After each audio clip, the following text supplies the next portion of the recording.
Doctor قبلہ ایاز صاحب، یہ بتائیے گا کہ آپ صلی اللہ علیہ وسلم کے دور میں ایک انکلوسیو لا تھا، کانسٹیٹیوشن میثاق مدینہ کی صورت میں، جس کے 24 آرٹیکل نان بلیور سے متعلق ہیں، 23 بلیور سے.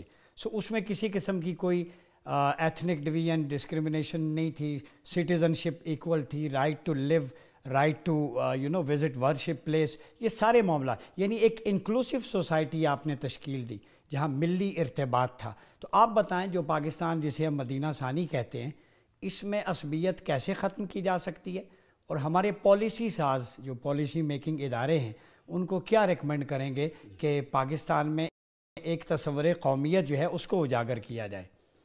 بہت آپ نے اہم سوال کیا. یقیناً میثاق مدینہ جو ہے یہ ایک بہت ہی ہمارے لیے ماڈل اور رہنما دستاویز ہے کہ جو رسول اکرم صلی اللہ علیہ وسلم نے خود مرتب فرمایا، اور اس سے پہلے جو ایک شکل بنی وہ تو مواخات کی تھی مسلمانوں کے اپنے اندر. ٹھیک.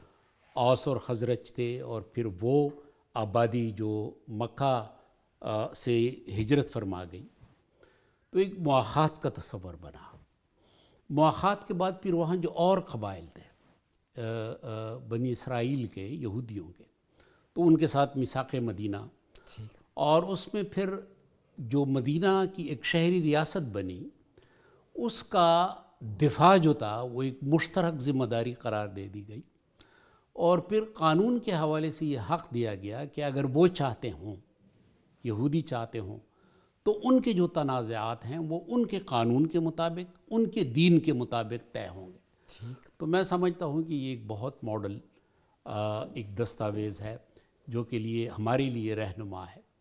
پھر آپ نے اس سوال کو جوڑا پاکستان کے ساتھ. اب پاکستان کی تقسیم جو ہے وہ اس حوالے سے ہے کہ ایک تسلسل ہے ہمارے ہاں صوبائی حوالے سے بھی، اور پھر صوبوں میں مختلف قومیتیں ہیں یا قومیں ہیں، اور سوال یہ ہے کہ کیسے ہم اس بات کو یقینی بنائیں کہ ان کے درمیان ایک حسن تعامل ہو، ایک ارتباط ہو، اور کوئی ایسی کیفیت پیدا نہ ہو کہ ان کے درمیان ایک دوری پیدا ہو جائے. ہمارے ہاں پنجاب کے تعلق رکھنے والے لوگ ہیں، خیبر پختونخوا سے ہیں، پنجاب سندھ سے ہیں، بلوچستان سے ہیں، پھر اس کے علاوہ ہزارے کے لوگ ہیں، اس کے علاوہ پھر بلوچستان کے اندر مختلف قومیتیں ہیں یا سندھ کے اندر. تو سب سے پہلی بات تو یہ ہے کہ جس طرح ہمارے لیے مدینہ جو رسول اکرم صلی اللہ علیہ وسلم کی ریاست تھی، اور وہ ہمارے لیے ماڈل ہے ریاست مدینہ، اسی کے مطابق اور اسی سے ہم سیکھیں کہ قانون کی نظر میں سب کی برابری ہو. اب وہاں پہ یہ بات یقینی بنائی گئی.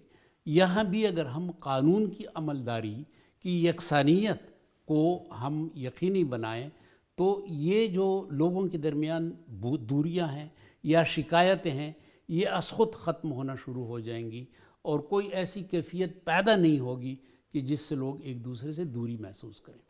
پھر جو ہمارے وسائل ہیں، اور پھر جو ہمارے وسائل کے ساتھ جو ہماری مہارت ہے، کچھ لوگوں کے ہاں مہارت ہے، کچھ علاقوں کے اندر وسائل ہیں. اب وسائل اور مہارتوں کو یکجا کر کے مجموعی طور پہ اللہ تعالیٰ نے ہمیں جو پاکستان کی صورت میں ایک سرزمین دی ہے، ان کو سب کو مستفید ہونے کا موقع دینا ہے. جب ہم اس امر کو یقینی بنائیں تو میں سمجھتا ہوں کہ کوئی ایسی صورت پیدا نہیں ہوگی کہ جس کی طرف آپ نے اشارہ کیا کہ ایک بودھ کی کیفیت.